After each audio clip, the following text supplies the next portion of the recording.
At my mom's funeral, my mother-in-law showed up with a smirk. She said, "This house will go to my son. Maybe I should pick a room now." I told her actually, I'm the one getting this house. She argued, but doesn't a wife's stuff belong to her husband? So technically, this house is my son's, right? I sighed. She chirped, "Let's be friends now." I wasn't sure. "What do you mean?" She said, "I'll take over this room." I asked, "Are we living together then?" She said confidently, "Yes, that's the plan. This house is too good to be empty."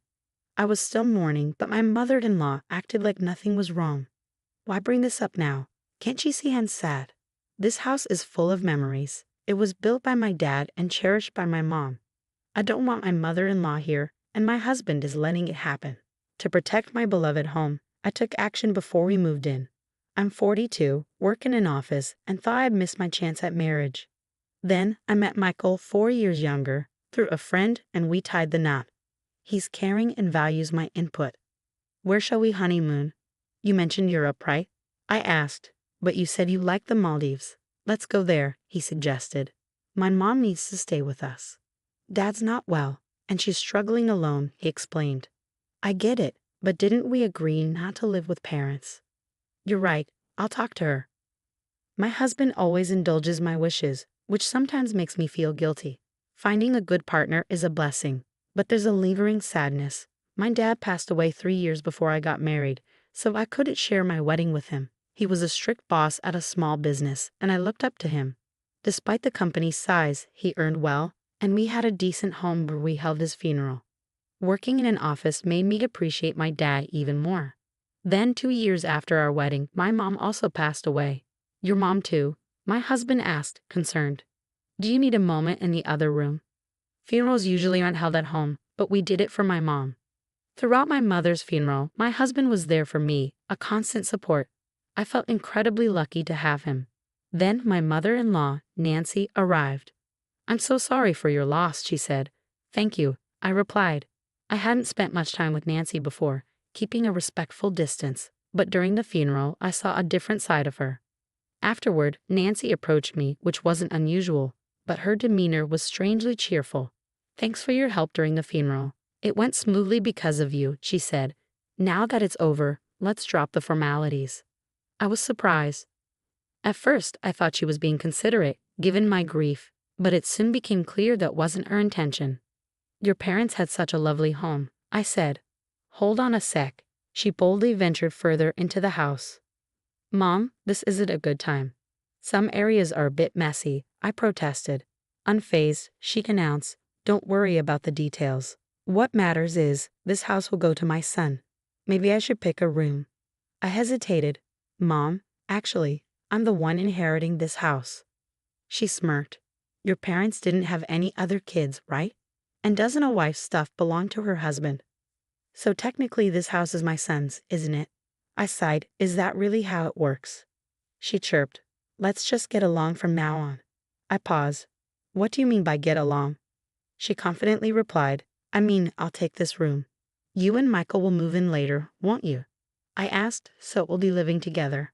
She declared, "Exactly. It's settled. Such a grand house shouldn't have empty rooms when 2 people can live here. Finally, I won't have to take care of my husband alone. But my mother just passed away, and my mother-in-law is talking about this. Can't she see how sad I am?" I'm starting to get angry, even though the funeral just ended. Why would she joke at a time like this? My husband overheard our conversation and intervened. "Mom, what are you saying? This isn't the time for this." My mother-in-law brushed it off. "Why are you making such a fuss?" But my husband was firm. "Please leave." He escorted her out. "Sorry, she can be difficult." He'd apologized. "It's okay. Thank you for handling it," I said. In that moment, I appreciated my reliable husband. Yet later, I realized his reason for scolding my mother-in-law was subtly different from mine. 10 days after my mother's funeral, as things calmed down, we talked about my family home. Then my husband made an unexpected suggestion. "This apartment is cramped. Shouldn't we move to my parents' house?" I proposed. "You're right. With more stuff and maybe kids in the future, it's better than this tiny place," he agreed. "So we should start getting ready," he said, then added, "But there's something I want to discuss about the move." "What is it?" I asked. He hesitated, then said, "Considering the big house and empty rooms, I thought maybe my parents could move in with us." "Wait, you mean live together?" I was surprised. My husband is kind, but lately I've noticed something. While I thought he always valued my opinion, maybe he's just going along with things. Could he be too easily swayed? His suggestion about living with my mother-in-law, despite my objections, makes me wonder. He keeps bringing it up, putting my mother-in-law's wishes above mine. I've said it before. We're not living together, I remind him. But Mom won't let it go, he says. I argue. You stood up to her during the funeral. You defended me and said no to living together. Well, yeah, I was mad about her intrusion, but that doesn't mean I'm totally against it. I just didn't think it was the right time to decide, he explains. It's clear. He nods along and passes on my words, but he seems more inclined to agree with my mother-in-law. Plus, despite advocating for proper discussions, he keeps his distance and avoids making firm decisions. Maybe he thinks he's staying neutral, but people like him can be tricky. They convince themselves they're neutral and can make the right calls. It's frustrating. Anyway, I refused to live with someone who barged into my parents' house on the day of the funeral and suggested taking over a room. I've said it before, and I won't budge. Tell your mom that, I tell him. Why? It really bothers you, he responds. Fine, I'll tell her myself. Well, I had mentally prepared for the possibility of living with my in-laws when we got married. Witnessing my mother-in-law's behavior at my mother's funeral made it clear. Living together in my cherished family home, built by my father and lived in by my mother, is out of the question. And now, with my husband's lack of assertiveness apparent, the idea of cohabitation is unthinkable. When my husband relayed my opposition, my mother-in-law directly challenged me, asking why I was against it when we have such a spacious house. She insisted that as Michael's wife, his parents are now mine too. I've already declined living together. I'm sorry, but with my husband's mobility issues, it's too much for me alone, I explain. So you're abandoning us? Did you even listen to your husband's reasons? My mother-in-law counters. I'm sorry, but after this heartless response, I won't ask anything of you anymore, she retorts. I feel for my father-in-law's health, but based on my mother-in-law's past behavior, I can see a future where all responsibility for him would fall on me if we lived together. If that's the path we choose, significant changes in my husband and mother-in-law's mindset are essential. A few days after my mother-in-law's accusation, my husband began rearranging the living room, shifting furniture, and creating space. What's going on? Are we storing boxes here? I inquire. He responds, no, I'm making room for 2 beds. The mention of 2 beds sends a shiver down my spine. Are your parents coming to stay? I cautiously ask. No, they're moving in, starting today. This is truly the worst, he admits. Despite my objections to living together, my husband and mother-in-law have decided on it. She said she wouldn't rely on me anymore, yet she's turning to you instead. Why? I ask. He explains, their lease is up, so we agreed they'd move here instead of renewing. It'll be crowded for 4 people, but we're moving soon, right? Just bear with it for a bit. But that's not what I meant. Why is cohabitation even an option? I've said before I don't want to live with someone who barged into my parents' house on the day of the funeral and suggested taking over a room. I'll talk to Mom. From now on, we'll be living together, so please try to get along, he insists. Why do you always side with your mom? I question him. He explains it's not about favoring her. I consider both your opinions and make a decision. My husband, usually accommodating towards my mother-in-law, seems to have fallen into her cohabitation plan. Maybe he's unknowingly influenced by her, thinking he's making independent choices. I used to see my husband as kind and caring, but paired with my mother-in-law, he becomes quite a challenge, and now I'm reluctantly pushed into living with my in-laws, just as I feared. This apartment is too small for 4 adults. We'll manage until we move, I remark. It's frustrating. She just arrived, and now she's complaining about the room. I apologize for the sudden addition of 2 elderly people. We'll try not to inconvenience you. If your mobility issues cause any problems, please let us know. My father-in-law, Tommy, who has mobility issues, seems better than expected. He experiences minor discomfort when moving, but nothing serious.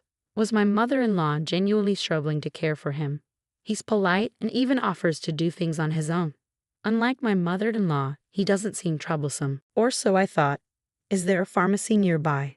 I forgot my medicated patch and need to buy one, my father-in-law asks. Wait, dear. With your mobility issues, it's best to stay here. If you fall outside, it'll inconvenience Michael and others, right? Ask them to buy the patch for you, I suggest. But I usually buy it myself. Didn't they say to let them know if you need help? Well, you have a point. Sorry, but I need it urgently. Can you go get it for me? He sighs. Of course. While fetching a medicated patch might seem trivial, why does my mother-in-law make decisions without involving me? And though my father-in-law seems polite, he appears to follow my mother-in-law's lead. Just like my husband, he's become her yes man. It's a small errand this time. But as we continue living together, I fear everything will eventually fall on me. Can I let these people move into my parents' cherished home? It's not a laughing matter. If they move in, they'll tarnish the house. I must find a way to protect my parents' legacy. As my mother-in-law and father-in-law prepared to move into my parents' home, I decided to take preemptive action. My mother-in-law was in good spirits, eager about moving into a spacious house. Hey, can we borrow the key to your parents' house? We want to check out our rooms. I have some errands, so I'll give the key to Michael, she requests. Michael, can you drop us off before heading home? We want to visit the storage room where we left our stuff. We need to measure furniture sizes, she adds. Sure thing. I'll take the key, I reply. Despite my mother-in-law's cheerful demeanor, there were no conflicts between us, and about 10 days passed uneventfully. However, behind the scenes, my preparations were steadily progressing. Okay, everything's set for the move. Life in that house will start soon, I announced once my husband and in-laws finished their preparations. I have something to discuss, I said. What is it? Spit it out, my husband urged. Is it about our move celebration plans? My mother-in-law wondered. No, we're not moving there, I clarified. What? What do you mean? She exclaimed. I handed over a document. This is my application to renounce my inheritance, I said. Renounce your inheritance? That's a joke, right? My husband protested. It's no joke. Look, it's officially approved by the court, I insisted. That house means a lot to me. I couldn't bear to see you living there, so I've decided to let it go, keeping it as a cherished memory in my heart, I explained. What madness possessed you? You could have sold it for money even if you were giving it up. Why abandon it? My mother-in-law scolded. Even if I sold it, you'd just rely on the money. I thought it'd be clearer if I had nothing, I reasoned. We moved out of our old place for this move, you know. What's going on? How will you make it up to us? She retorted. I've always opposed living together, yet you forced it on me without proper discussion. So I had to take a stand. I stood firm. Upon hearing that I renounced my inheritance, both my husband and mother-in-law were stunned, their faces drained. They were speechless, their energy depleted. My father-in-law looked puzzled as he watched them. But I'm not backing down, Michael. I pressed on. I've been considering divorce. What do you think? Divorce? My husband stumbled over the word. Michael, you should divorce this absurd wife immediately, my mother-in-law chimed in. I had expected her immediate call for divorce. What I wanted to know was whether my husband could make his own decision at this crucial moment. If he yielded to my mother-in-law now, our future together would be even more challenging. Even being suddenly asked about divorce is troubling, Mom, my husband muttered. His response was pending, but my determination to go through with the divorce had solidified. Fine, divorce is the only option, my mother-in-law snapped. Michael, it's unavoidable. Your mom is adamant, my father-in-law intervened. Well, it seems you also want a divorce, and maybe that's for the best. Even in significant decisions, my husband and father-in-law remained yes-men to my mother-in-law. And now my husband's words made it seem like he was changing his mind for my sake. Very well, I declared. Let's proceed with the divorce. I'll move out with just the essentials. I spent the night at a budget hotel. The next day, I had urgent matters to attend to, so I took a half-day off work and went back to the courthouse. A few days later, my mother-in-law called me. What's this about the house becoming yours? She demanded. Why the sudden concern? Did you learn about it during the estate division process? I asked. Yes, that house is rightfully mine. You forged documents and deceived us, she accused. Why would I forge court documents? Those are genuine, I replied. Then why is the house going to you when you were supposed to renounce the inheritance? She pressed. After that, I withdrew the renunciation application. Renouncing an inheritance is complex.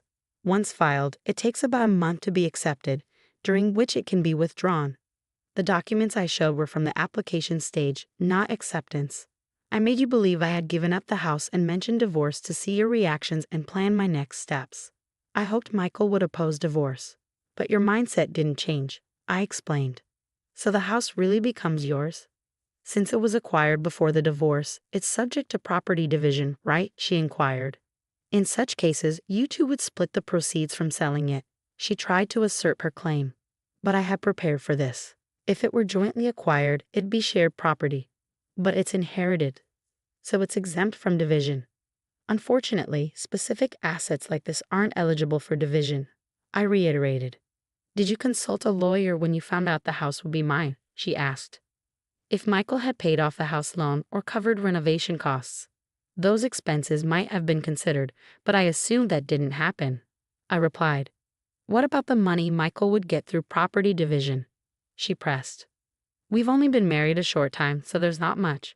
Maybe just the car, though it still has a loan on it. I explained. You're selfishly claiming the inheritance, aren't you, heartless? She accused. I'm protecting my parents' memories. I don't want people like you in their home. If you have further complaints, consult a lawyer, I responded firmly. After the call, divorce proceedings went smoothly. Presumably, she urged my husband to divorce me promptly. Regardless, the divorce was finalized, and I no longer had to deal with my in-laws. I felt relieved, as if I'd safeguarded my father's home. After I moved out, my former in-laws stayed in the apartment my ex-husband and I used to share. It wasn't spacious, so even with one less person, it must have felt cramped.